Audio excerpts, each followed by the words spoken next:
ہمارے ہاں جو لبرل گھرانے میں پیدا ہونے والے بچے ہیں نا، ان کو ذرا سی ٹینشن ہو تو فوراً اللہ کو برا بلا معاذ اللہ کہنا شروع کر دیتے. میں ایسے اللہ کو مانتا ہی نہیں ہوں. ایک خاتون کے میاں نے کہیں دوسری شادی کی بات کی، ان کی وہ کہہ دی، میں اس خاتون نے فوراً کہہ دیا کہ میں ایسے اسلام کو ہی نہیں مانتی جو مرد کو اجازت دیتا ہے دوسری شادی. تو بھائی آپ کسی اور طرح سے لڑ لو اس سے، آپ اس کو نہیں کرنے دو، اس سے تھوڑی کفر ہے. تو عورت کی فطرت ہے، نہ کرنے دو اس کو. بولے بھائی مجھے بہت تکلیف ہوتی ہے، میں نہیں برداشت کر سکتی.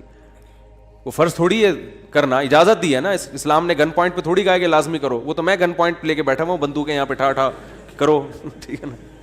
وہ تو میرا ہیڈیک ہے نا، وہ اسلام کا تھوڑی ہے. تو بھائی یہ کہہ لو کہ نہیں کرو، مجھے تکلیف ہوتی ہے، جھوٹی موٹی کی بے ہوش ہو جاؤ، جھوٹی موٹی کی خودکشی کی دھمکیاں دے دو، ہاتھ پاؤں یوں کر لو اپنے تھوڑے سے، یوں عجیب سے کر لو. یہ ہوتا ہے سارے، یہ سب چل رہا ہوتا ہے مارکیٹ میں. کچھ بھی کر لو، اس سے آپ کافر نہیں ہوگی، کیونکہ عورت کو سوگن کی تکلیف ہونا نیچرل ہے. وہ نہیں چاہتی میرا میاں کسی اور کا ہو جائے.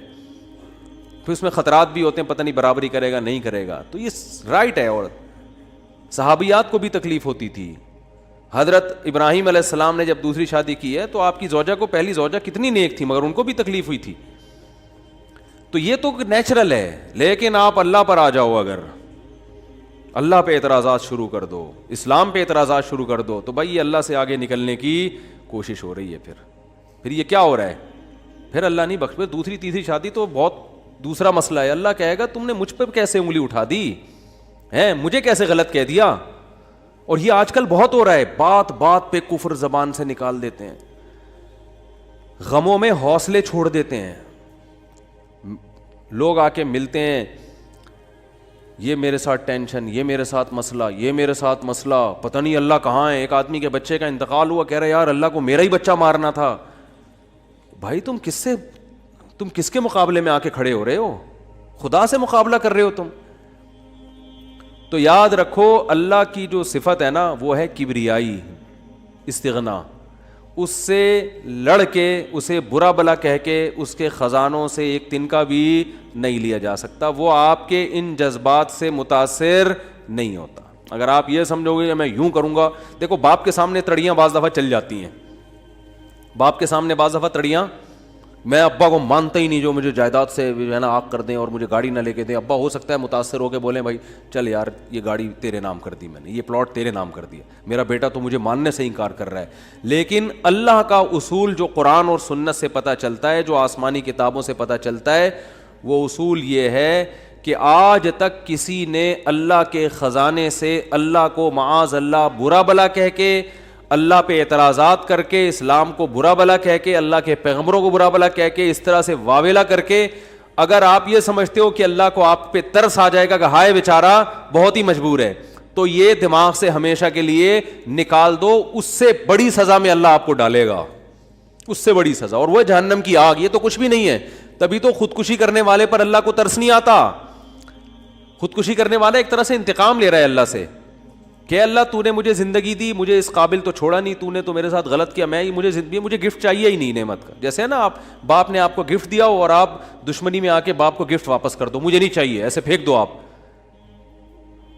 تو ہو سکتا ہے باپ کا یہ اصول ہو، وہ پھر بھی وہ کہے نہیں میرا بیٹا ایسا نہیں. لیکن اللہ کا اصول نہیں ہے، اللہ کا یہ اصول نہیں. اللہ کہے گا بھائی تو کیا سمجھتا ہے، میں تجھے اور آگ میں ڈالوں گا. تو دنیا کی ٹینشنوں سے تو چاہتا تھا یہ ناکام عشق ہو گیا، عشق ناکام ہو گیا، اور یہ ہو گیا تیرے ساتھ، اور یہ ہو گیا، اور تو جاب لیس ہو گیا، اور گھر سے مہنگائی اور غربت کے تانے پڑ رہے ہیں تیرے کو، اور بے روزگاری کے تانے مل رہے ہیں، اور معاشرے میں تیری عزت نہیں ہو رہی، اور اب آ کے تو کیا کر رہا ہے، خودکشی کر رہا ہے. تو یہ سمجھ لے گا کہ میں تیرے پہ ترس کھا کے تجھے چھوڑ دوں گا. ایسا نہیں ہے. نبی صلی اللہ علیہ وسلم نے فرمایا جس نے خودکشی کی، جس طرح سے اپنے آپ کو ہلاک کیا ہے نا، تو قیامت تک برزخ کی زندگی میں اسی طرح سے اپنے آپ کو ہلاک کر کے مارتا رہے گا. اللہ کہے گا یہ زہر پی کے مرا تھا نا، زندگی دے گا اللہ برزخ میں اور کہے گا یہ زہر کی بوتل پی دوبارہ، اور اسی طرح تیری آنتیں کٹیں گی. جس طرح اپنے آپ کو مارا ہوگا برزخ میں قیامت تک اسی طرح اپنے آپ کو مارتا رہے گا وہ. یہ بہت بڑی غلط فہمی ہے کہ ہم واویلا کر کے اللہ کو اپنی طرف متوجہ کر سکتے ہیں، ہم زبردستی کر کے اللہ کو اپنی طرف مائل کر سکتے ہیں.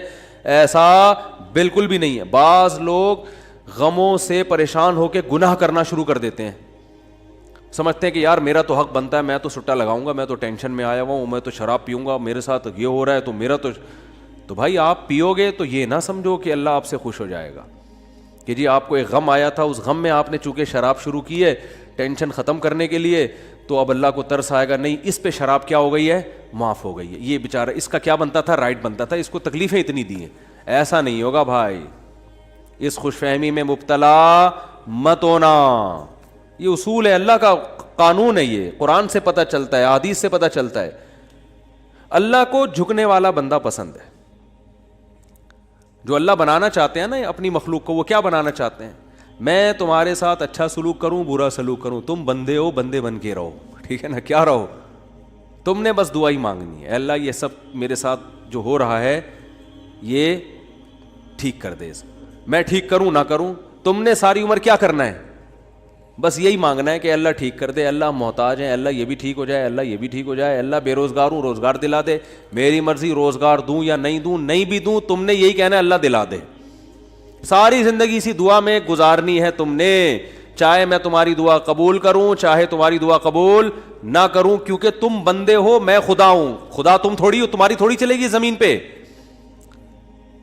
بہت سے لوگ یہ فالٹ ہے, دعائیں نہیں قبول ہو رہی, تبھی تو وظیفوں کی طرف جاتے ہیں. اولاد نہیں ہو رہی, کوئی وظیفہ بتا دے, او بھائی دعا مانگ لے, اولاد کہہ رہے دعا تو مانگ کے دیکھ لیا ہے, وہ تو ہو ہی نہیں رہی, تو کوئی ٹیکنیکل طریقہ ہو اولاد کا, سے کیسے ہو جائے گی بھائی, ٹیکنیکل طریقے تو نہیں ہے. یونس علیہ السلام جب مچھلی کے پیٹ میں تھے, کتنا بڑا غم لگا نا آپ کو, یونس علیہ السلام مچھلی کے پیٹ میں, تو اللہ سے آپ نے دعا مانگی, وظیفہ نہیں پڑھا ہے. وظیفے پڑھنا بھی جائز ہے اگر کوئی قرآن و آیتیں ہیں تو کوئی گناہ نہیں ہے, لیکن جو اصل جو اسلام کی روح ہے وہ کیا ہے, دعا. تو یونس علیہ السلام نے مچھلی کے پیٹ میں دعا مانگی, لا الہ الا انت سبحانک.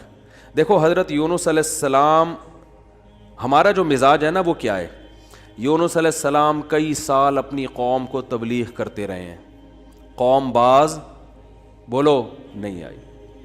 حضرت یونس کو یقین ہو گیا اس قوم پہ عذاب آنے والا ہے, تو آپ نے اللہ سے نہیں پوچھا, اس لیے کہ آپ کا خیال تھا بھئی یہ عذاب تو آئے گا, تو میں اللہ کے خوف سے اب بستی کو پہلے چھوڑ دیتا ہوں. میں آپ سے یہ اجتہادی خطا ہوئی,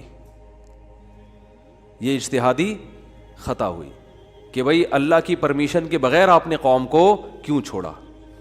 حالانکہ اس اجتہادی غلطی کے پیچھے جو اس کی بیس تھی وہ بیس بہت اچھی تھی, وہ اللہ کا خوف اور اللہ کی خشیت. اللہ کے عذاب سے بھاگنا یہ تو حکم ہے نا, فنٹر بننے کی تھوڑی اجازت ہے کہ جہاں عذاب آ رہا ہے تو کھڑے رہو وہاں دیکھو, ایسا تھوڑی ہے. قوم لوط پر جب عذاب آیا تو جو اہل ایمان تھے ان کو حکم تھا پیچھے مڑ کے بھی نہیں دیکھنا ہے, اس عذاب کو دیکھنے کی بھی اجازت نہیں, ڈرو اس سے بھاگو. جب قوم عاد قوم سمود کی بستیوں سے نبی گزرتے تھے تو چہرے پہ کپڑا ڈال کے جلدی اپنی رفتار بڑھاتے تھے, بھئی یہ اس عذاب کو اپنی آنکھوں سے بھی نہ دیکھو, خوف پیدا ہوتا ہے اس سے. تو اتنا زیادہ آپ صلی اللہ علیہ وسلم خوف زدہ ہوتے تھے. تو اللہ کے عذاب سے تو دور بھاگنے کا حکم ہے. تو اب یہاں کیا ہے کہ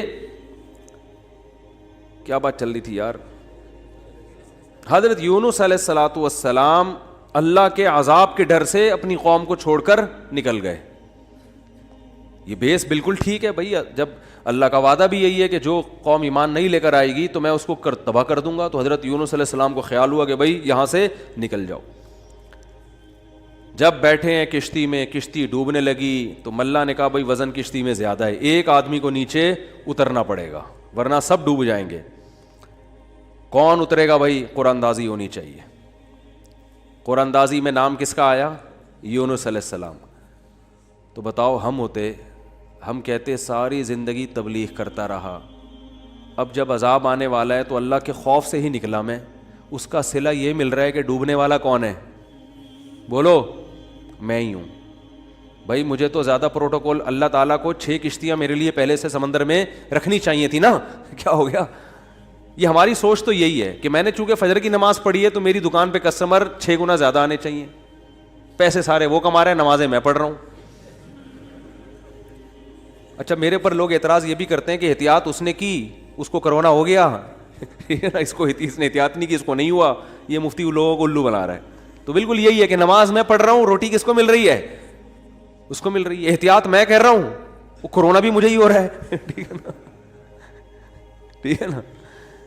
تو اب اللہ سے تھوڑی کوئی لڑ سکتا ہے بھائی, تو اللہ کی مرضی, جو اب احتیاط کے باوجود بھی کسی کو بیماری لگا دے, اور ایسے ہے گلے مل رہے ہیں اور روزانہ چھینک رہے ہیں ایک دوسرے کے منہ پہ, انہیں کچھ نہیں ہو رہا, وہ تو اب اللہ کی مرضی, اللہ سے تھوڑی کوئی لڑ سکتا ہے. لیکن ہم تو ظاہر کے مکلف ہیں نا, ہم تو اسباب کے مکلف ہیں, تو اس لیے حکم دیا جاتا ہے احتیاط کا. تو خیر, جب تک کرونا ختم نہیں ہوگا ہم بھی آپ کا پیچھا نہیں چھوڑیں گے, یہ ذہن میں رکھو آپ. تھوڑا تھوڑا جیسے 4 شادیاں آتی ہیں نا تڑکے میں, اس طرح یہ بھی آتا رہے گا تڑکے میں, کیونکہ لوگ نہیں کر رہے احتیاط تو کیا کریں. اچھا خیر, بات ہی کہاں چل رہی تھی. تو یونس علیہ السلام کی جگہ ہم ہوتے تو بھائی ہماری حالت کیا ہوتی ہے. اللہ, جیسے تبلیغ میں ہم میں سے کوئی گیا ہوا ہوتا 4 مہینے کے لیے, 4 مہینے کے لیے تبلیغ میں نکلے ہوتے, اللہ کے راستے میں واپس آ رہے ہوتے تو پتہ چلا کچھ یعنی کنوینس ہی نہیں مل رہی, پولیس والے پکڑ کے لے گئے, کسی کیس میں بند کر دیا, تو کیا وسوسے آتے ہیں دماغ میں. جیسے حج کرنے گئے نا, ایک آدمی حج کرنے گیا, لٹ گیا وہاں پہ نا جیب کتروں نے, تو وہ کہہ رہے اللہ میں نے تو سنا تھا حاجی تیرے مہمان ہوتے ہیں, تو ہم نے تو دنیا میں کسی کو نہیں دیکھا کسی نے اپنے مہمان کس کی یہ انسلٹ کی ہو. ٹھیک ہے نا, ہم نے تو نہیں دیکھا, میں تیرا مہمان بن گیا اور کچھ بھی نہیں بچا میرے پاس, سب کچھ ہی لٹ گیا. تو جلا ہوا آدمی تھا. تو یونس علیہ السلام کی جگہ کوئی اور ہوتا, ہم جیسے نالائق ہوتے, تو ہم کہتے ہیں اللہ ساری زندگی قوم کی مخالفت لے کے تبلیغ کرتا رہا, اپنا تن من دھن لگا دیا, نہ کاروبار کی طرف توجہ, نہ کوئی پیسے کمانے, جو روکھی سوکھی ملی کھا لیا. پیغمبروں کا تو کوئی اجرت بھی نہیں ہوتی, وہ تو بالکل ہی اللہ توکل پہ چل رہے ہوتے ہیں. اے اللہ غربت میں وقت گزارا, کبھی کھانے کو ملا نہیں ملا, بس تیرے دین کو فوکس کیا. اب جب عذاب آنے والا ہے تیرا اس قوم پہ, تو تیرے خوف سے نکلا میں, جو تیرا ہی حکم ہے کہ مجھ سے ڈرو, میرے عذاب سے ڈرو. اب کم از کم کوئی 2-4 کشتیاں یا ہوائی بحری جہاز کوئی کھڑا ہوا ہوتا میرے استقبال میں, اور اگر نہیں تھا میں نے اپنے خرچے سے پہ کشتی لی ہے میں نے. ٹھیک ہے نا, ذمہ داری کس کی بنتی تھی اللہ, ذمہ داری تیری بنتی تھی کہ کشتی کا انتظام تیری طرف سے ہو. بھائی گورنمنٹ اگر کسی فوجی کو کسی مہم پہ بھیجتی ہے, اب جو امریکہ کے فوجی افغانستان آئے ہوئے ہیں ان کو باعزت واپس نکالنا کس کی ذمہ داری ہے, بولو نا, امریکہ کی ذمہ داری ہے نا. تو تبھی تو فوجی کہہ رہے ہیں بھائی تم نے ہمیں عزت کے ساتھ جب بھیجا ہے تو عزت کے ساتھ پٹھانوں سے بچا کے نکالنا کس کی ذمہ داری ہے, یہ امریکہ کی ذمہ داری ہے نا. تبھی امریکہ قطر میں کوشش میں لگا ہوا ہے کہ بھائی یہ کسی طرح اپنی عزت بچا کے واپس آ جائیں گے. اور بالکل صحیح کر رہا ہے امریکہ اپنے لحاظ سے, اس کا فرض بنتا ہے جب آپ نے فوجیوں کو بھیجا تو واپس بھی تو لے کر آؤ نا ان کو. تو بالکل میرے بھائی یہ بات ذہن میں آ سکتی تھی یونس علیہ السلام کے کہ اللہ یہ سب میں نے تیرے لیے کیا ہے, اب تیرا عذاب آ رہا ہے تو مجھے تو یہاں سے فرار ہونا ہے بستی سے, تو کشتی کا انتظام کرنا میرے ذمے نہیں ہے بلکہ کس کے ذمے ہے, تیرے ذمے. چلو میں نے اپنے خرچے پہ کر لی. اب اے اللہ تو خود ہی اگر ڈوب رہی, اول تو ڈوبنی نہیں چاہیے, تجھے تو یہ طاقت ہے کہ 100 آدمی بھی کشتی میں بیٹھ جائیں, جب تک تیری مرضی نہیں ہوگی کشتی کلٹی, بولو, نہیں ہوگی, یہ نہیں کلٹی ہو سکتی. دوسری آزمائش تو نے یہ اس آزمائش میں ڈال دے گی, کشتی کلٹی ہو رہی ہے. اور اگر کلٹی ہو بھی رہی ہے تو ایسے نالائق لوگ اس کشتی میں بیٹھے ہوئے ہیں. کار آمد تو صرف اس میں یونس علیہ السلام تھے, باقی تو سارے نالائق, کیونکہ مشرک لوگ تھے سارے, بت پرست, پان گٹکے والے, سگریٹ والے, تمباکو والے, سارے اس میں بیٹھے ہوئے ہیں. وہ تو پتہ نہیں کیا کیا نشہ کرتے ہوں گے, سارے ایک نمبر کے چور یہاں بیٹھے ہوئے ہیں کشتی میں. تو اللہ ان میں سے کسی کو تو خود ہی جو ہے نا ڈلوا دیتا. اور قرآن اندازی ہو رہی ہے تو نام کس کا آ رہا ہے, میرا نام آ رہا ہے, جس نے ساری زندگی تبلیغ کی. تو اور پھر کمال یہ کہ بڑی آزمائش کیا کہ چلو کشتی میں اگر چھلانگ لگا کے نیچے گرنا ہی تھا, ان لوگوں نے ڈال دیا بھائی آپ کا نام آیا آپ کو اترنا پڑے گا. تو تیرنے کا آپشن ہوتا ہے, کہیں تیرتے رہیں گے, کوئی ٹیلا آ گیا وہاں بیٹھ گئے, یا کسی نے دیکھ لیا کوئی رسی پھینک دی, جیسے یا کہیں کنارے پہ اتر گئے, جیسے ہی چھلانگ لگائی ہے ایک اور بڑی آفت, سمندر کی مچھلی نے آپ کو نگل لیا. کتنا خوف, ایک حرف زبان سے ناشکری کا نہیں نکل رہا پیغمبر کی. کہ اللہ مروا دیا تو نے, تو یہ کیا خوف ہوتا ہے سمندر کا, اپنا ایک خوف ہے بھائی, کبھی یہاں نہیں سمجھ میں آئے گا, جاؤ سمندر میں جا کے پتہ چلے گا. اور قرآن سے پتہ چلتا ہے رات کا وقت تھا, اندھیرا تھا, اندھیرے میں بہت, کیونکہ فنادا فی الظلمات, فی الظلمہ نہیں ہے کہ اندھیرے میں پکارا, اندھیروں میں پکارا. پتہ چلا کہ بہت سارے اندھیرے تھے, یعنی ایک مچھلی کے پیٹ کا اندھیرا, ایک سمندر کی تہ کا اندھیرا, اور ایک رات کا اندھیرا. کس قدر خوف. بتاؤ آج کسی کو ایسی ٹینشن ملتی ہے؟ آج یہی ٹینشن ہے. ابا نے اس دن چپیٹ لگا دیا تھا کھینچ کے, اور بھائی تمیز سے بات نہیں کر رہا, بیگم کنٹرول میں نہیں ہے, اور مفتی صاحب کے بیان سن کے اللہ کی خاطر شادی کی تھی, پھنس گئے. ایک آدمی میرے پاس آیا, کہنے لگا مفتی صاحب میری بیوی کی نا شکل اچھی ہے اور نہ بات کرنے کا انداز اچھا ہے. تو مجھے خود بتا رہا تھا, کہہ رہا اتنی بد اخلاق ہے. میں اس سے کہتا ہوں اگر تیری شکل بھی اچھی ہوتی نا, میں تیری بد اخلاقی برداشت کر لیتا. چلو یار, پتہ نہیں جھوٹ بول رہا تھا سچ بول رہا تھا, اللہ ہی جانے. اب یہ کوئی ٹینشن ہے بتاؤ؟ اصل ٹینشن تو وہ ہے نا. اچھا لوگ کہہ رہے ہوتے ہیں وہ ہو جاتا نا اچھا تھا, ہم سمندر میں ڈوب جاتے اچھا تھا. او بھائی ابھی ڈوب ہی نہیں رہے ہو اس لیے کہہ رہے ہو اچھا تھا.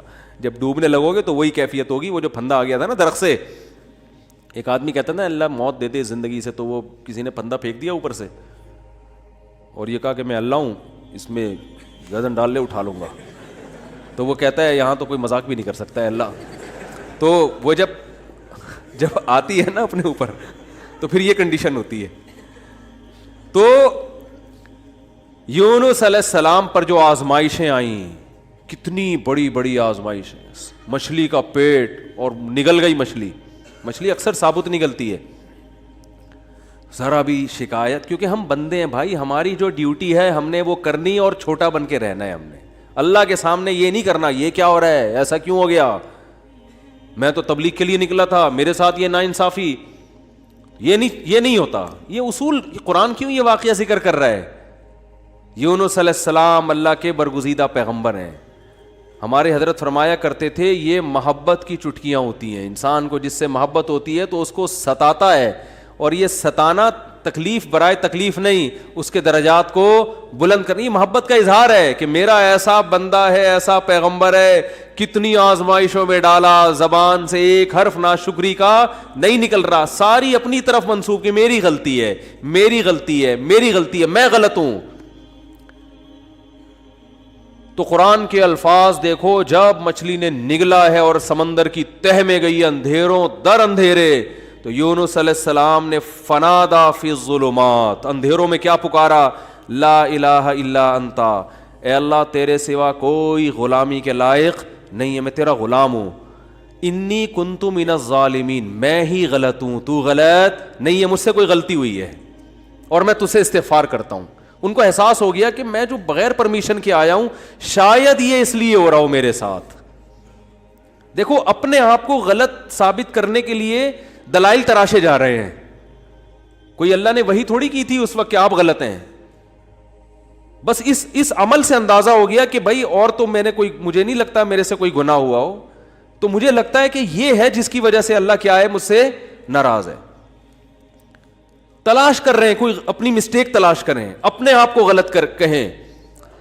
تو لا الہ الا انتا سبحانکا, اے اللہ تو ہر عیب سے پاک ہے. کیا مطلب, تو میرے ساتھ غلط نہیں کر سکتا, یہ میرا ہی کوئی عمل ہے جس کی وجہ سے ایسا ہو رہا ہے. تو تھوڑی غلط ہے, تو ہر عیب سے پاک ہے, تو ظالم تھوڑی ہے, میری غلطی ہے, میں غلط ہوں.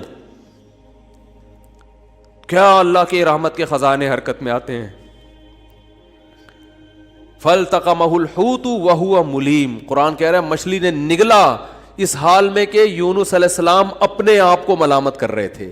جب مچھلی نگل رہی تھی اس وقت بھی اپنے آپ کو ملامت کر رہے ہیں, اپنے آپ کو برا بھلا کہہ رہے ہیں, میں غلط, میں نے غلط کیا.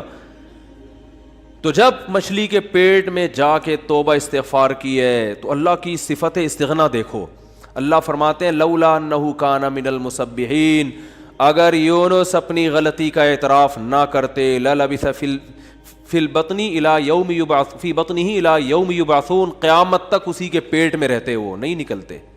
یہ اللہ کی صفت استغنا ہے کہ بھئی اللہ کو آپ ڈرا کے دھمکا کے یا اپنی غلطی کا اعتراف کیے بغیر اللہ پہ ڈال کے اللہ سے کچھ بھی منوا نہیں سکتے.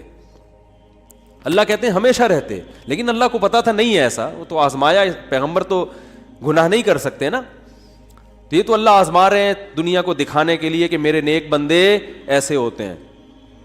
تو اللہ فرماتے ہیں کہ فَأَنبَذْنَاهُ بِالْعَرَاءِ, ہم نے ایک میدان میں ان کو, جب انہوں نے توبہ استغفار کی ہے تو اللہ نے مچھلی کو حکم دیا ان کو نگل دے باہر, اور وہ مچھلی نے آپ کو ساحل سمندر پہ ڈالا ہے.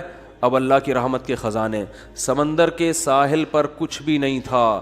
اللہ فرماتے ہیں وہاں اپنی قدرت سے ہم نے درخت پیدا کر دیا جو ان کو کیا دے گا, چھاؤں. اب معجزے ہو رہے ہیں کہ نہیں ہو رہے؟ بھئی اللہ آزمایا, اللہ نے کہا آزمائش میں پورا اترا یہ بندہ, میرے یہ نیک بندے آزمائش میں پورے اترے ہیں. اور اللہ نے اپنی قدرت سے درخت پیدا کر دیا اور حکم دیا جاؤ اپنی قوم کے پاس واپس جاؤ.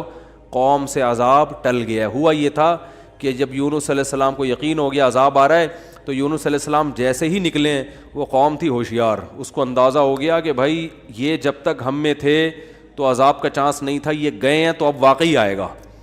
تو عذاب دیکھے بغیر انہوں نے توبہ تائب شروع کر دی, تو اللہ نے وہ عذاب آنے والا ان سے کیا کر دیا, ٹال دیا. یہ ہے اللہ کی رحمت. اللہ کے غضب پہ کیا رہتی ہے, بولتے کیوں نہیں بھائی, غالب.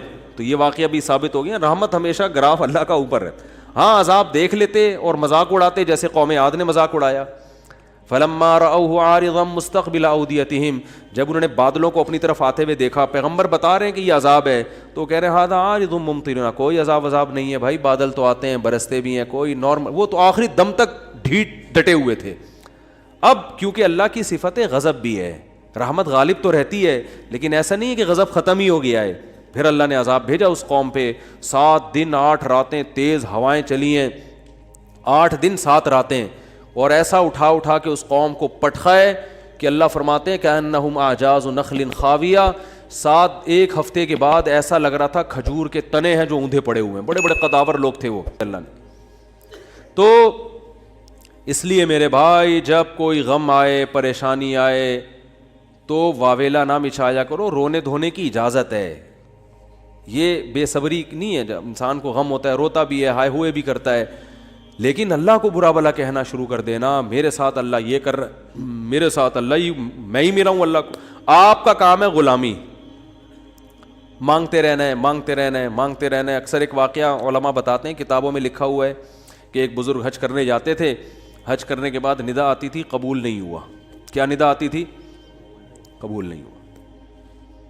تو وہ دوبارہ چلے جاتے اگلے سال. جب حج کرتے پھر ندا آتی قبول نہیں ہوا, وہ پھر چلے جاتے, پھر چلے جاتے. تو کسی نے کہا کہ آپ خود ہی بتاتے ہو کہ جب میں حج سے فارغ ہوتا ہوں آسمان سے ایک ندا آتی ہے کہ قبول نہیں ہوا, تو پھر کیوں جاتے ہو بار بار بار بار؟ تو انہوں نے کہا بھائی میرا کام ہے حج کرنا, اپنی کوتاہیوں کی اصلاح کرنا, قبول کرنا کس کا کام ہے؟ اللہ کا. اب اللہ سے تو لڑ تھوڑی سکتا ہوں, اور یہ بھی نہیں ہے کہ اب فنٹر نہیں بنو کہ اب تو ہم نہیں جائے گا بھائی, اب تھوڑی 2 دفعہ چلے گا, 3 دفعہ چلے گا, ہر دفعہ یہ آواز آ رہی ہے اب تھوڑی ہمارے پاس اور بھی دنیا میں غم ہے بھائی, یہ حج ہی کرتے رہیں گے کیا؟ یہ ہوتا اصل میں لوگوں کا یہ رویہ ہو گیا ہے. دعا میں بہت ہو رہا ہے یہ, یار ہم نے دعا, مفتی صاحب 6 دفعہ دعا مانگ لی پھر بھی فائدہ نہیں ہو رہا. اب یہی تھوڑی کہ دعا مانگتے بول نہیں رہے ہوتے, مفتی صاحب سے ڈر رہے ہوتے ہیں تو بھائی اتنا اللہ سے ڈر لو. وہ بعض تو بول بھی دیتے ہیں. تو بھائی 6 دفعہ 10 دفعہ 100 دفعہ دعا مانگنے میں کیا جا رہا ہے یار؟ اللہ کے سامنے ہاتھ اٹھا کے مانگنے سے زیادہ بھی کوئی مزیدار عمل ہو سکتا ہے؟ نہیں قبول ہو رہی, اہل اللہ کہتے ہیں نہیں قبول ہو رہی نا, اس میں مانگنے میں اور زیادہ مزہ ہے, ٹھیک ہے نا, اس میں مانگنے میں یہ اللہ ایمان کا امتحان لے رہا ہے. تو ہم غیب پر ایمان کے دعوے دار ہیں, اللہ تو نہ قبول کر, ہم تو مانگتے رہیں گے, ہمیں مزہ اسی میں آتا ہے. حضرت عمر رضی اللہ تعالی عنہ کا قول ہے کہ مجھے اس سے غرض نہیں ہے کہ میری دعا قبول ہو رہی ہے کہ نہیں ہو رہی, یہ تو میرا کام ہی نہیں ہے کہ یہ اللہ کی ذمہ داری ہے, یہ ہماری ٹینشن, یہ تو میں حضرت عمر کے الفاظ اپنی زبان میں بتا رہا ہوں, یہ ہماری ٹینشن ہے ہی نہیں, یہ تو اللہ کا کام ہے نا, قبول کرنا تو اس کا کام ہے. فرمایا مجھے اس کی فکر ہوتی ہے کہ دعا مانگنے کی توفیق مل رہی ہے کہ نہیں مل رہی. ایسا نہ ہو مایوسی اتنی پیدا ہو جائے کہ دعا مانگنے ہی کی توفیق چھن جائے, یہ ڈینجرس ہے, یہ خطرناک ہے کہ اللہ نے آپ کو اپنے در سے محروم کر دیا, ہاتھ اٹھانے کی توفیق سلب کر لی. اور آج لوگوں میں یہ نظر آتا ہے دعا مانگنے کی توفیق نہیں مل رہی, کیونکہ ان کی پوری نظر اسباب پہ ہوتی ہے, اللہ پہ نظر ختم. یہ بہت خطرناک ہے. دیکھو اسباب پہ نظر رکھو گے, ہو سکتا ہے اسباب اختیار کر کے کام تو ہو جائے, لیکن اللہ کی جب عدالت میں کیس لے کے جاؤ گے, فائل داخل کرو گے, وہاں سے جو کام جب منظور ہوگا نا, اس کام کی نوعیت میں اور آپ کے کام کی نوعیت میں زمین اور آسمان کا فرق ہوگا. جب اللہ کے سامنے کیس لے گئے, کام خراب بھی ہوگا تو بنے گا, اور جب اسباب پہ نظر رکھو گے بنے گا بھی تو ہو سکتا ہے اس میں خیر نہ ہو, یہ کوئی الٹا کام ہو رہا ہو. جس کام سے آپ نے اللہ کو نکال دیا اب اس میں خیر کی توقع نہ رکھیں. آپ بیمار ہوئے, صرف دواؤں پر اکتفا کیا ہوا ہے آپ نے, اللہ سے دعائیں نہیں مانگتے اور ضرورت بھی محسوس نہیں کرتے کہ چھوڑو یار, جب میں آگمنٹن کھا رہا ہوں, جب میں یہ سیرپ پی رہا ہوں, تو گورے بھی تو ٹھیک ہوتے ہیں نا بغیر دعا کے. کیا خیال ہے بھائی, وہ ٹھیک ہوتے ہیں تو مجھے دعا مانگنے کی کیا ضرورت ہے؟ تو عین ممکن ہے آپ ٹھیک ہو جاؤ.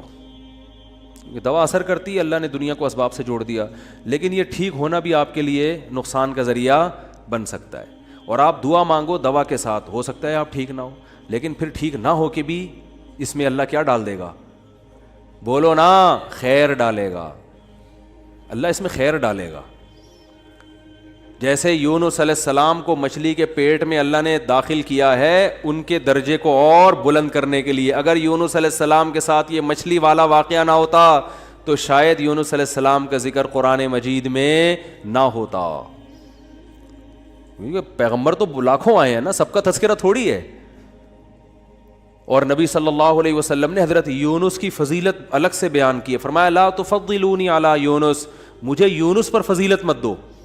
حالانکہ دیکھو یہ تو اجماعی عقیدہ ہے کہ ہمارے نبی تمام پیغمبروں سے افضل ہیں, لیکن کیا مطلب نام لے کے میرے مقابلے میں یونس کو نہ لے کر آؤ کہ میں ان سے زیادہ افضل ہوں. کیوں؟ کیونکہ اس میں اس بات کا امکان تھا کہ شاید اس واقعے کی وجہ سے لوگ یونس علیہ السلام کی توہین نہ کر رہے ہوں کہ وہ اللہ کی پرمیشن کے بغیر چلے گئے تھے. تو کہیں اس واقعے کو بنیاد بنا کے لوگ ایسا نہ ہو کہ کہیں کہ ہمارے نبی تو افضل ہے, یونس علیہ السلام افضل نہیں ہے, کیونکہ ہمارے نبی تو بغیر پرمیشن کے کوئی کام نہیں کیا, اور یونس علیہ السلام تو اللہ کی پرمیشن کے بغیر چلے گئے تھے. اس لیے نبی نے اس کانسیپٹ کو درست کرنے کے لیے, کلیئر کرنے کے لیے کہ کہیں تمہارے ذہن میں یہ چیز نہ ہو, اس لیے کیا مطلب حدیث کا کہ یونس علیہ السلام کا نام لے کے دونوں کو مجھے ان کے مقابلے میں لا کے کھڑا مت کرو, اور یہ مت کہو کہ محمد صلی اللہ علیہ وسلم حضرت یونس سے افضل ہیں. حالانکہ افضل ہیں, لیکن جہاں بھی حضرت یونس کی توہین کا ذرہ برابر بھی شائبہ نکلتا تھا آپ صلی اللہ علیہ وسلم نے اس سے منع کر دیا, اس لیے کہ آپ صلی اللہ علیہ وسلم جانتے تھے کہ یہ جو کچھ یونس علیہ السلام کے ساتھ ہوا یہ اصل میں آپ کو بلند مرتبہ دینے کے لیے ہوا تھا, اور یہ بتانے کے لیے ہوا تھا کہ اللہ کی صفت استغنا کیا ہے, اور یہ بتانے کے لیے کہ اللہ سے لڑ کے کوئی چیز نہیں لی جا سکتی, اور یہ بتانے کے لیے کہ غموں میں, ٹینشنوں میں, پریشانیوں میں اللہ کے نیک بندوں کا رویہ کیا ہوتا ہے. اور میں آپ کی جنرل نالج کے لیے ایک بات یہ بھی بتا دوں کہ جس کا یہ لائف اسٹائل ہوگا نا وہ ٹینشنوں میں بھی خوش رہے گا. ویسے ہی ٹینشن ختم کر لیتے ہیں اللہ اس سے, کیونکہ وہ ہر ٹینشن کو کس کی طرف سے سمجھ رہا ہے؟ اللہ کی. تو جب اللہ ہمارا ہے اور وہ اپنے بندوں کا اچھا چاہتا ہے تو اس میں ٹینشن دے کے بھی ہماری کیا ہوگی, اس میں خیر ہی ہوگی. اس نے یعقوب علیہ السلام سے جو بیٹا چھینا تو یعقوب علیہ السلام کو نوازنے کے لیے چھینا. یوسف علیہ السلام کو جو بچپن میں باپ سے الگ کر دیا مصر کا بادشاہ بنانے کے لیے کیا اس نے, نہ چھنتے نہ بادشاہ بنتے. تو ہمارا کام ہے ہر برائی اپنے کھاتے میں ڈالیں, سمجھ رہے ہو کہ نہیں سمجھ رہے, اور ہر اچھائی کس کی طرف منسوب کریں؟ اللہ کی طرف. دیکھو جن بھی یہ چیز جانتے ہیں, حالانکہ جن میں تو شر غالب ہوتا ہے, لیکن اس معاملے میں جن ہی ہم سے اچھے. سورہ جن میں ہے کہ 28ویں پارے میں 29ویں پارے میں ہے نا سورہ جن, اس میں اللہ تعالیٰ نے جنات کی تبلیغ کا تذکرہ کیا ہے. ہوا یہ تھا کہ رسول اللہ صلی اللہ علیہ وسلم قرآن مجید کی تلاوت فرما رہے تھے تہجد میں, مسجد جن وہاں مکہ میں موجود بھی ہے. تو جنات کا ایک وفد وہاں سے گزرا, انہوں نے جب قرآن سنا تو بڑے حیران ہوئے, یہ تو بالکل ویسا کلام ہے جیسا موسیٰ علیہ السلام پر نازل ہوئی تھی تورات اور حضرت عیسیٰ پہ انجیل, یہ تو بالکل ویسا کلام ہے. یعنی ان کو اندازہ ہوا کہ یہ پیغمبر ہیں, وہ ہو سکتا ہے جن بھی پڑھے لکھے ہوں, یعنی اہل کتاب میں سے ہوں. تو وہ اچھا اس میں توحید کا بیان بھی تھا, تو وہ جنات جا کے اپنی قوم کو تبلیغ کرنے لگے. اچھا پھر ایک اور واقعہ یہ ہوا تھا کہ جنات جب آسمانوں پہ جاتے تو شہاب ثاقب کے ذریعے ان کا آسمانوں پہ داخلہ بند کر دیا گیا. تو یہ خبر بھی جنات میں پھیل گئی کہ پہلے ہم جاتے تھے کچھ نہیں ہوتا تھا, اب جانا روک دیا جا رہا ہے. یہ جو شہاب ثاقب ہوتے ہیں نا, چنگاریاں, اس پہ سائنسدان اعتراض کرتے ہیں یہ تو ویسی رگڑ لگنے سے وہ یعنی ستاروں کی ایک ٹکڑے, سیاروں کے ٹکڑے ٹوٹتے ہیں, رگڑ دگنے سے یہ ہوتا ہے. تو یہ کوئی اسلام کے منافی نہیں ہے. اللہ تعالیٰ کسی جن کو مار سکتے ہیں اس کے, فرشتے کسی جن کو مار سکتے ہیں اس کے ذریعے, رگڑ بھی لگے اور وہ جل بھی جائے اور جن بھی مر جائے, تو اس میں کون سا کوئی وہ, ہمیں جن تھوڑی نظر آ رہا ہے, ہمیں تو وہ شہاب ثاقب جاتا ہوا نظر آ رہا ہے. اور یہ بھی ضروری نہیں ہے کہ جب بھی شہاب ثاقب ٹوٹے تو کوئی جن ہی مر رہا ہو, اس سے اتفاقی حادثہ بھی ہو سکتا ہے. یہ تو اسلام نے یہ نہیں کہا کہ جب بھی آسمان پہ آپ کو رگڑتا ہوا ستارے کا ٹکڑا نظر آئے گا تو وہ جن ہی ہے جس کے پیچھے جا رہا ہے. وہ بعض دفعہ ایسے ہوتا ہے کہ جنات کا تعاقب ہوتا ہے اس کے ذریعے. تو یہ نبی کے دور میں ہوا, اور اس کی دلیل یہ ہے کہ جب قرآن کی آیتیں نازل ہوئی نا کہ جنات نے کہا کہ ہم جب جاتے ہیں تو شہاب ثاقب آتا ہے, تو اس پر کسی مشرک نے اعتراض نہیں کیا کہ یہ تو پہلے بھی آ رہے تھے, اب تھوڑی آ رہے ہیں, کوئی نیا واقعہ تھوڑی ہے, یہ تو پہلے بھی آ رہے ہیں.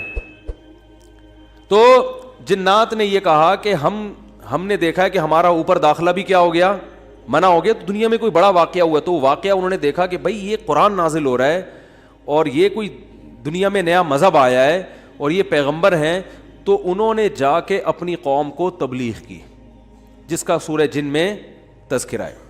تو تبلیغ میں انہوں نے یہ الفاظ کیے کہ وَأَنَّا لَمَسْنَا السَّمَاءَ فَوَجَدْنَاهَا مُلِئَتْ حَرَسًا شَدِيدًا وَشُهُبًا. ہم پہلے کی طرح جب آسمانوں پہ جاتے ہیں تو ہم اس میں پہرے دیکھ رہے ہیں اور شہاب ہے, پتھر ہیں جن سے ہمارا تعاقب ہو رہا ہے. تو یہ کچھ کام ہوا ہے. آگے کیا کہتے ہیں, اِنَّا لَا نَدْرِي, ہمیں نہیں پتا, یہ جو دنیا میں عجیب سا کام ہوا ہے نا, لا ندری, ہمیں معلوم نہیں ہے, اشر ارید بمن فی الارض, کہ جو لوگ زمین میں رہتے ہیں ان کے ساتھ برائی یعنی شر کا ارادہ کیا گیا ہے, ام اراد بہم ربہم رشدا, یا اہل زمین کے جو رب ہیں اس رب نے ان کے ساتھ خیر کا ارادہ کیا ہے. آپ کا آئی کیو لیول اگر اچھا ہوتا تو مزہ آ جاتا. آپ ترجمے سے بات سمجھ میں آئی؟ وہ کیا کہہ رہے ہیں, ہمیں نہیں پتہ یہ جو نیا واقعہ ہوا ہے, اہل زمین کے ساتھ برائی کا ارادہ کیا گیا ہے, پیسو وائس, فعل مجہول, یا اللہ نے ان کے ساتھ خیر کا ارادہ کیا ہے. بھائی یہ بھی کہہ سکتے تھے کہ ہمیں نہیں پتہ کہ اللہ نے ان کے ساتھ خیر کا ارادہ کیا یا شر کا ارادہ کیا ہے. شر اور خیر دونوں کی نسبت کس کی طرف کرتے؟ اللہ کی طرف, کہ پتہ نہیں اللہ اب انسانوں سے اچھا چاہ رہا ہے یا کوئی عذاب آنے والا ہے یا کوئی کچھ اچھا ہونے والا ہے, ہمیں نہیں پتہ لیکن کچھ ہونے والا ہے. نہیں آ رہی بات؟ ارے بھائی جنات کو جب یہ واقعہ ہوا نا, اوپر جانا بند ہو گیا آسمانوں پہ, تو جن آ کے آپس میں گول میز کانفرنس بلائی. انہوں نے بولا کہ بھائی کچھ کام عجیب سا ہو رہا ہے, کچھ ہو رہا ہے, یا تو کوئی بہت اچھا ہوگا یا کچھ برا ہو رہا ہے. یعنی کچھ نہ کچھ تو ابھی کائنات میں نیا ہوگا, اس زمین پہ کچھ نیا ہوگا. بمن فی الارض, اہل زمین کے ساتھ کچھ نیا ہونے والا ہے. اب یہ نہیں پتا کہ اچھا ہونے والا ہے یا برا, تو یا تو دونوں میں اللہ کا نام نہ لیتے, یہ کہتے ہمیں نہیں پتا اچھا ہونے والا ہے یا برا ہونے والا, یا اگر اللہ کی طرف نسبت کرنی تھی تو یہ کہتے ہیں ہمیں نہیں پتا کہ اللہ اچھا کرے گا یا اللہ ان کے ساتھ کیا کرے گا, برا کرے گا. بھائی جو بھی کرے گا اللہ ہی کرے گا نا. یا تو اللہ کی طرف منسوب کرو اچھائی کو بھی اور برائی کو بھی, کہ ہمیں نہیں پتا کہ اللہ نے جو آسمان میں پہرے لگا دیے ہیں تو اب اللہ کا ارادہ ہے کہ اہل زمین کے ساتھ کچھ بہت اچھا کرے گا یا اللہ ان کو سزا دے گا, کوئی برا ہوگا ان کے ساتھ. لیکن جنات کا انداز دیکھو, وہ کہہ رہے ہیں جب برائی کی بات آئی تو اللہ کا نام درمیان سے غائب کر دیا. اشر اریدا, اریدا جو میرے تفسیر کے لیکچر سن رہے ہیں نا اسپیچز چینل پہ, ان کو پتا ہے اریدا اکریما کی طرح ہے, پیسو وائس, ارادہ کیا گیا ہے. کس نے کیا یہ نہیں بتا رہے, کیا تو اللہ نہیں ہے. برائی کا ارادہ کیا گیا ہے زمین والوں کے ساتھ یا اللہ نے اچھائی کا ارادہ کیا ہے. اب آئی سمجھ میں؟ اب بھی اگر نہیں سمجھ میں آیا تو آئی کیو لیس لوگ ہیں آپ لوگ. پھر وہی پہلی ہے کہ وہ جو سیٹھ صاحب تھے نا, بے وقوف تھے, اپنے شاگرد سے کہہ رہے ہیں, اپنے ملازم سے, کہ ایسی پہیلی پوچھ کہ اس کا جواب میں بتا سکوں, ورنہ بے عزتی ہو جائے گی نا. اور اگر نہیں بتایا نا میں نے اس پہیلی کا جواب, تو میں تجھے چھوڑوں گا نہیں, تیری گردن اڑا دوں گا میں. اب پہلی پوچھ لیکن آسان, تاکہ میری عزت بھی ہو جائے کہ بھائی سیٹھ نے پہلی کا جواب دیا ہے, جب جواب دوں گا عزت ہوگی, بھائی بڑے ذہین ہیں آپ. تو آہستہ سے اس کو کان میں کہہ دیا کہ ایسی پوچھنا کہ مجھے جواب اس کا آ بھی جائے, اتنی مشکل نہ ہو. اب یہ جو ملازم تھا نا, یہ گرو کہتے ہیں نا اس کو, گرو کہتے ہیں کیا, چیلا کہتے ہیں, چیلا یا چیلا, بچہ بڑا ہوشیار ہے ماشاء اللہ, چیلا. تو وہ چیلا کے اب سوچنے لگا کہ یار ایسی پہلی پوچھو کہ بہت آسان ہو. اب اس نے پہلی سوچ کے آیا, سرائکی میں یہ لطیفہ ہے اصل میں, دیکھو ہک چانٹ مرے سا سدھا تھیا ویسے, یہ میں نے ایک لفظ سیکھا ہے ابھی سرائکی کا. اب کسی کا مطلب نہ پوچھنا, وہ چماٹ لگا دے گا آپ کو کھینچ کے. دیکھو ہک چانٹ مرے سا سدھا تھیا ویسے, ٹھیک ہے نا. تو یہ کسی سے کہنا نہیں, ورنہ کوئی گارنٹی نہیں ہے, ٹھیک ہے نا. تو وہ جو تھا نا, اس میں اس نے پہلی سوچی, اس نے کہا حضور, اب مجھے پوری سرائکی تو آتی نہیں نا, وہ ہمارے حضرت سرائکی میں سناتے تھے یہ لطیفہ, وہ مزہ سرائکی میں ہی ہے. خیر, ہک مخلوق ہے, پونچھ گھمیندی ہے, چولہے کے گرد گھومدی ہے, تے میاؤں میاؤں کریندی ہے. ہیں بھائی, پونچھ بلی ہے نا, سب کو پتا ہے بھائی, اور چولہے کی گرد اکثر گھومتی ہے, اور آخر میں کمبخت نے یہ بھی بتا دیا کہ میاؤں میاؤں کریندی ہے, کہ یار ایسا نہ ہو یہ کوئی شیر اور چیتا کو لے آئے. اب یہ کھوپڑی اس کی کام نہیں کر رہی نا, ٹھیک ہے, آئی کیوں. اب یہ گھنٹہ بیٹھ کے سوچ کے کہتا ہے یار کس مصیبت, کہہ رہے ککیڑ مرغا نا. اب یہ جو چیلا تھا نا, اس نے بولا اگر میں نے بول دیا نا کہ یہ غلط ہے تو میری تو ایسی کی تیسی. اور یہ تھا ڈیڑھ ہوشیار. یہ اگر یہ کہہ دیتا کہ جی یہ جو ہے کیا نام ہے صحیح جواب دیا, تو اس کو یہ شبہ تھا کہ جو میرا گرو ہے وہ کہے گا کہ یہ شاید 2 نمبر ہی کر رہا ہے.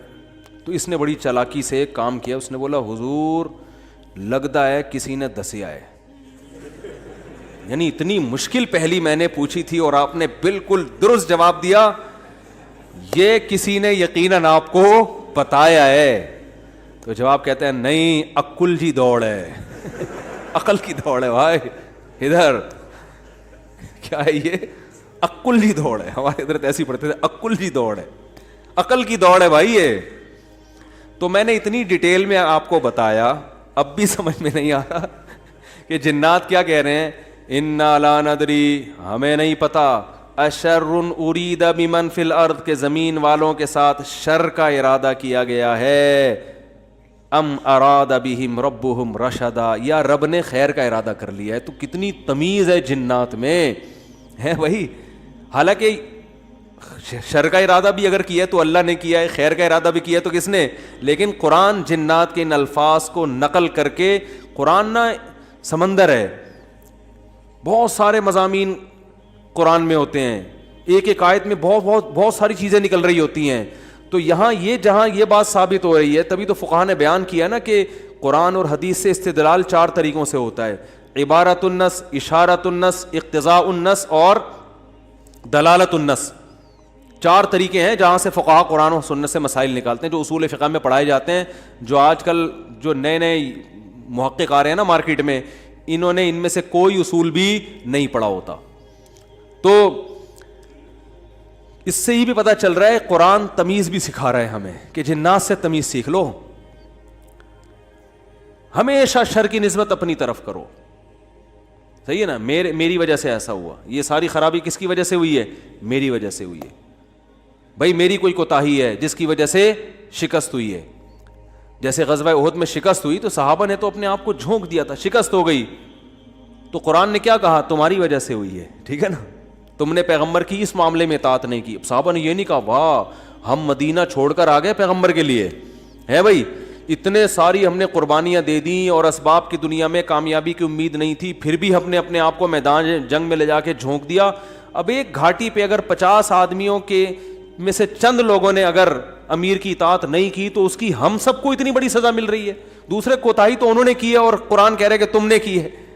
سب کی طرف نسبت کیوں کی جا رہی ہے؟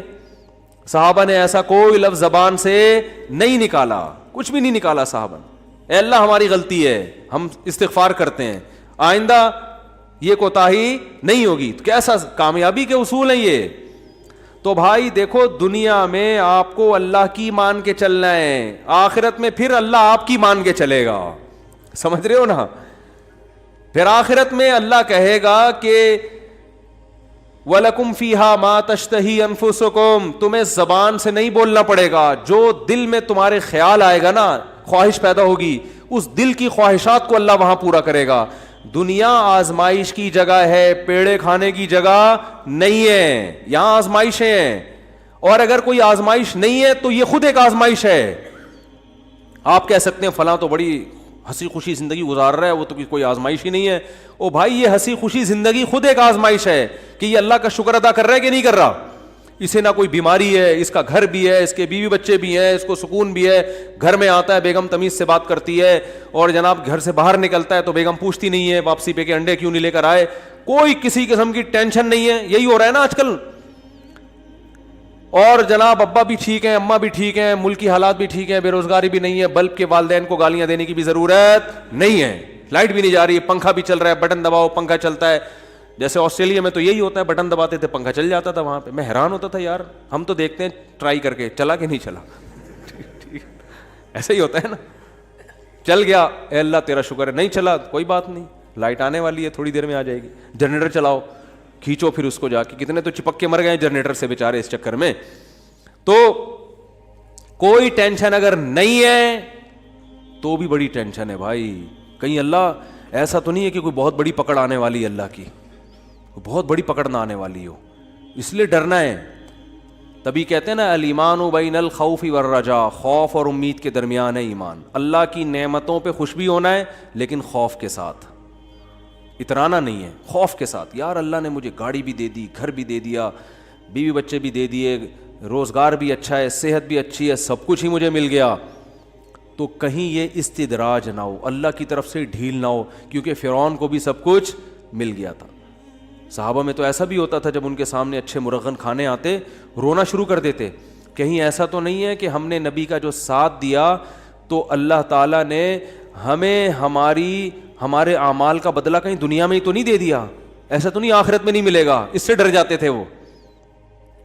اور آج ہماری حال دیکھو, ہماری حالت دیکھو, خوشی ملتی ہے تو اترانے لگتے ہیں, دوسروں کو نیچا دکھانے لگتے ہیں, اور ایسے سمجھتے ہیں ہم سے بڑا فنٹر دنیا میں کوئی ہے ہی نہیں, اور اعمال سے پیچھے ہٹ جاتے ہیں. خوشی ملی ہے نا تو اعمال سے کیا ہو جاتے ہیں, پیچھے, اور غم ہوتا ہے تو واویلا کرنا شروع کر دیتے ہیں. جیسے قرآن نے کہا ان الانسان خلق ہلوعا اذا مسہ الشر جزوعا واذا مسہ الخیر منوعا, کہ انسان کو جب شر پہنچتا ہے جزوعا, جزا فضا شروع کر دیتا ہے, واویلا, ہائے میرے رب نے یہ کر دیا, ہائے میرے اللہ نے یہ کر دیا میرے ساتھ, میں ہی ملا تھا اب ٹینشن دینے کے لیے.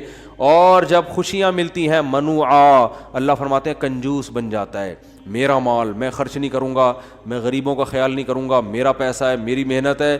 تو کہیں الا المصلین, فرمایا کچھ لوگ ہیں جو معتدل ہوتے ہیں کہ جب غم پہنچتا ہے تو صبر کرتے ہیں, خوشی پہنچتی ہے تو اللہ کی اطاعت میں اور زیادہ بڑھ جاتے ہیں. اور وہ کون لوگ ہیں؟ الا المصلین الذین هم علی صلاتهم دائمون, وہ نمازی جو اپنی نمازوں کی حفاظت کرتے ہیں, اور والذین هم من عذاب ربهم مشفقون, آخرت کا سوچ سوچ کے ڈرتے رہتے ہیں. لفروجہم حافظون, اپنی شرمگاہوں کی حفاظت کرتے ہیں. الا علی ازواجہم او ما ملکت ایمانہم, سوائے اپنی بیویوں کے کسی اور کے پاس نہیں جاتے. لاماناتہم وعہدہم راعون, اپنے ایگریمنٹ کے پابند ہوتے ہیں, کسی کو زبان دے کے پیچھے نہیں ہٹتے معاہدوں کے. تو اللہ نے جو خوف دن کے دل میں نا ان کی یہ صفات بیان کی ہیں, فرمایا یہ نارمل لوگ ہوتے ہیں. یہ کیا ہوتے ہیں؟ نارمل. آج کسی نے مفتی طارق مسعود صاحب کے بیانات سننے کے لیے youtube.com/مفتی طارق مسعود کو سبسکرائب کریں, اور اگر آپ لائیو ویڈیو کو کبھی بھی مس نہیں کرنا چاہتے ہیں تو سبسکرائب کرنے کے بعد بیل آئیکن پہ کلک کرنا مت بھولیں. جزاک اللہ.